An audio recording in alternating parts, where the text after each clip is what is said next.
बिहार भी लेके चलेंगे, बिहार के गया ले चलेंगे शेरघाटी, जहां से मेरे साथ राकेश कुमार सिंह जुड़ गए। राकेश, अब आज door to door campaign allow है, ऐसा कहना है इलेक्शन कमीशन का। आज रैलीज नहीं हो सकती हैं, आज आप कह सकते हैं बड़ी रोड शोज नहीं हो सकते, लेकिन डोर टू डोर कैंपेन जो है वो अलाउड है। आप गया के शेरघाटी में हैं, शेरघाटी की जनता इस वक्त क्या कह रही है? नक्सल की एक बड़ी समस्या है वहां पर।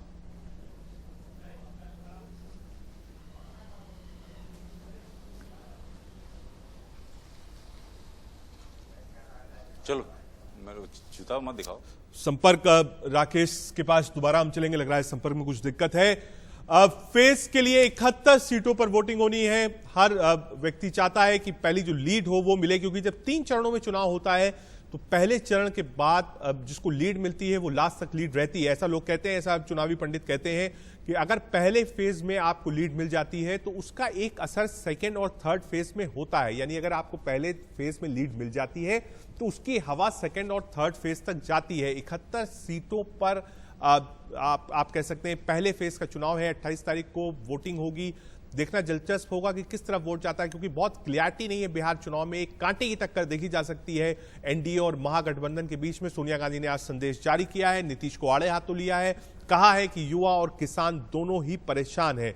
तो इस वक्त की अपडेट यही है कि सोनिया गांधी ने एक संदेश जारी किया है, नीतीश कुमार को लिया है। नीतीश कुमार भी बाबू वाले बयान को लेकर तेजस्वी यादव को बार बार घेर रहे हैं और तेजस्वी बार बार नीतीश कुमार पर निशाना साध रहे हैं। सीधे आपको बिहार ले चलते हैं, गया से शेरघाटी से राकेश कुमार सिंह हमसे लाइव जुड़ गए।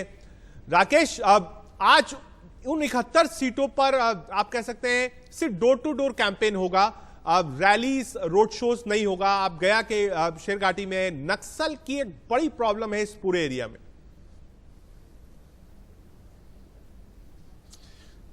देखिए रजत, सबसे महत्वपूर्ण बात यह है कि ये जीटी रोड जो कि दिल्ली से ये रोड कोलकाता तक जाती है और NH2 के नाम से जाना जाता है। NH2 से 8 किलोमीटर की दूरी पर स्थित ये पलकिया गांव है और ये नक्सल प्रभावित इलाका है। सबसे महत्वपूर्ण बात यह है कि ये गांव काफी बुद्धिजीवी है और जहां मैं आपको दिख रहा हूं, यहाँ पर आप देख सकते हैं कचहरी है। यहाँ पर सारे गांव के लोग इकट्ठा होते हैं और जैसे ही मुझे पता चला कि एक ऐसा गांव है जहां पर पूरी रणनीति तय होती है कचहरी में कि आखिरकार वोट किसे दिया जाएगा। हमारे साथ कुछ लोग हैं और ये बताइए कि यहाँ मुद्दा क्या है? यहाँ विकास का मुद्दा है स्पष्ट। अब विकास को लेकर ही हम लोग मतदान करेंगे। माने आज तय हो गया है यहाँ? बिल्कुल बिल्कुल। और जी यहाँ विकास आप देख भी सकते हैं, आप आए होंगे जिस सड़क से पक्कीकरण है, हर गली में आपको कंक्रीट का रोड मिलेगा। यहाँ पर दो लाइट, बड़ा बड़ा टावर लाइट लगा हुआ है। सारा यहाँ विकास का पूरा कार्य हुआ है। देखिए रजत, आप बताइए यहाँ पर आप कल जब वोट करने जाएंगे तो किन बातों को ध्यान में रखेंगे? विकास का मुद्दा ही तो सबसे पहला मुद्दा है। इन विकास के साथ साथ हमारे यहाँ जो भी नक्सल प्रभावित क्षेत्र जब आप कहते हैं तो उससे अब हम लोगों को नक्सल प्रभावित क्षेत्र का कोई प्रभाव नहीं पड़ रहा है। नीतीश कुमार के शासन के दौरान ये 15 साल जो पहले राजद का जो शासनकाल था, अब जो शासनकाल 15 साल हम लोग जी करके देख लिए हैं, बहुत ही दोनों में फर्क है। फर्क है, आप बताइए, फर्क दिख रहा है? जी, फर्क तो बहुत दिख रहा है। पहले हम लोग शाम 6 बजे के बाद घर से निकलना एकदम मुमकिन हो जाता था, लेकिन आज के युग में 10 बजे 11 बजे रात में एकदम निकल सकते हैं। और दूसरी बात कि हम वोट जाति से जो ऊपर उठकर बात करेगा उनको वोट देंगे। रजत, इस गांव की विशेषता यही है, जब मैं यहाँ पर आया तो यहाँ पर चर्चा चल रही थी। चर्चा, हमने पूछा कि क्या चर्चा कर रहे हैं, तो यहाँ पर मुद्दों के आधार पर चर्चा हो रही थी। और यहाँ पर कुछ देर पहले जो है 2 प्रतिनिधि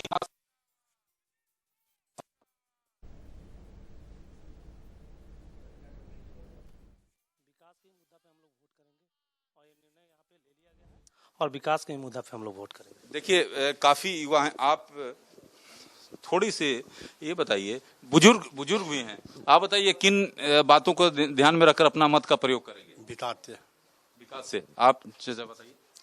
मैं तो शांति विकास दोनों के मुद्दा पर बात करूंगा। मैं 90 के दशक को देखा हूं, उस दंश को हम झेले हैं। मेरे पीछे के पीढ़ी दंश नहीं झेला है। क्या उस पीड़ा थी, क्या कष्ट था, वो हमने झेला है, उसका पीड़ा आज बेरोजगार मैं हूँ तो 15 साल का शासन ही है। आज हमारे के यहाँ किसान मुख्यतः यहाँ जो है सो खेती ही है, जो 500 लीटर 700 लीटर दूसरे राज्य से हम लोग लाते थे मिट्टी का तेल, आज कम से कम हमारे के यहाँ बिजली 24 घंटा में 22 घंटा 23 घंटा बिजली मिलती है। आप बताइए, क्या सही में ये जो बात कर रहे हैं सही है? बिल्कुल सही बोल रहे हैं। आज हमारे गांव जो इतना खुशहाल है, ये एनडीए के सरकार आने के बाद ही खुशहाल हुआ है। बहुत अच्छा यहाँ पे बिजली मिल रहा है, जिसके कारण किसान का खुद खुशहाल है और उनके परिवार भी खुशहाल है। हाल है, युवा भी हैं, क्या सब चीज ठीक है? विकास हुआ है। बहुत विकास हुआ है, पहले से तो बहुत अच्छा विकास, लालू के रीजन से नीतीश में बहुत अच्छा विकास हुआ। अच्छा, एक चीज ये बताइए कि युवा चेहरा चाहिए मुख्यमंत्री के रूप में, या जो 15 साल से चल रहे हैं वही? नहीं, युवा चेहरा तो चाहिए, और रोजगार पर तेजस्वी यादव जी जो बोले हैं वो बिल्कुल ठीक है। रोजगार को लेकर हम लोग वोट भी देंगे। रोजगार पर वोट देंगे। चाचा ये बताइए, किन आधार पर अपने मत का प्रयोग करेंगे? यहाँ पर मुद्दा क्या है? देखिए सर, हम इसी आधार पर वोट राकेश जी, एक सवाल मेरा भी है, आप लोगों से बातचीत कर रहे हैं, अगर आप मुझे सुन पाए। बहुत अंतर, आसमान जमीन का अंतर। राकेश जी, अगर आवाज आप तक पहुंच रही हो, आप लोगों से बातचीत कर रहे हैं, एक सवाल मेरा भी है, मैं भी ये जानना चाहता हूं, क्योंकि लोग 90 के दशक की बात कर रहे हैं। क्या आप तक आवाज पहुंच रही है राकेश? हाँ रजत, हाँ। एक सवाल मैं भी समझना चाहता हूं, क्योंकि एक एनालिसिस ये भी है, जो लोग यहां बता रहे हैं वो 90 के दशक की बात बता रहे हैं। बिल्कुल ठीक बात है, लोग बहुत त्रस्त थे, लेकिन क्या वो बैगेज जो 90 का बैगेज है, जो 90 का बोझ है, आज 2020 का कंपैरिजन उस लीडर्स को, उस लीडरशिप के परिवार से किया जाए? पहली बात, यानी सीधे सीधे क्या तेजस्वी को लालू प्रसाद यादव से कंपेयर किया जाए? क्या उनको लालू और तेजस्वी में अंतर नजर आता है? पहली बात। दूसरी बात, क्या लोकतंत्र में बदलाव जरूरी नहीं है? अच्छा, एक चीज चाचा ये बताइए कि लालू और तेजस्वी में अंतर आपको नहीं दिख रहा है? दूसरी चीज कि जिस तरह से जो तेजस्वी का जो सोच है, क्या आप मानते हैं कि?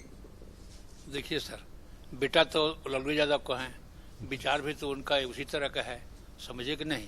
विचार में तो इनमें अंतर जरको नहीं हमको लगता है कि है। आप बताइए, कुछ अंतर दिख रहा है? जी नहीं, एक ही विचार है दोनों का, सेम टू सेम विचार है। आज कल ही युवा चेहरा चाहिए या हम लोग जंगल राज से हटना चाहते हैं, इसलिए हम लोग उन्हीं का वोट करेंगे।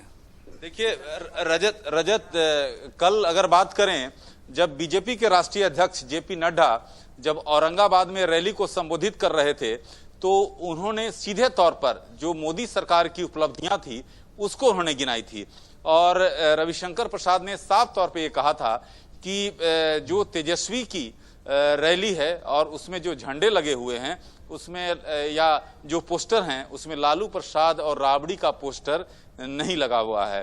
राबड़ी का जो तस्वीर वो बैगेज मुझे लगता है, चाहे वो मीसा हो, हमने देखा मैनिफेस्टो में नजर नहीं आई, लालू प्रसाद यादव की तस्वीरें नहीं थी और साथ ही राबड़ी देवी की तस्वीरें नहीं थी, तो वो बैगेज से शायद तेजस्वी हटना चाहते थे, कैंपेन बहुत फोकस रखना चाहते थे। लेकिन जैसा आप बातचीत कर रहे हैं राकेश,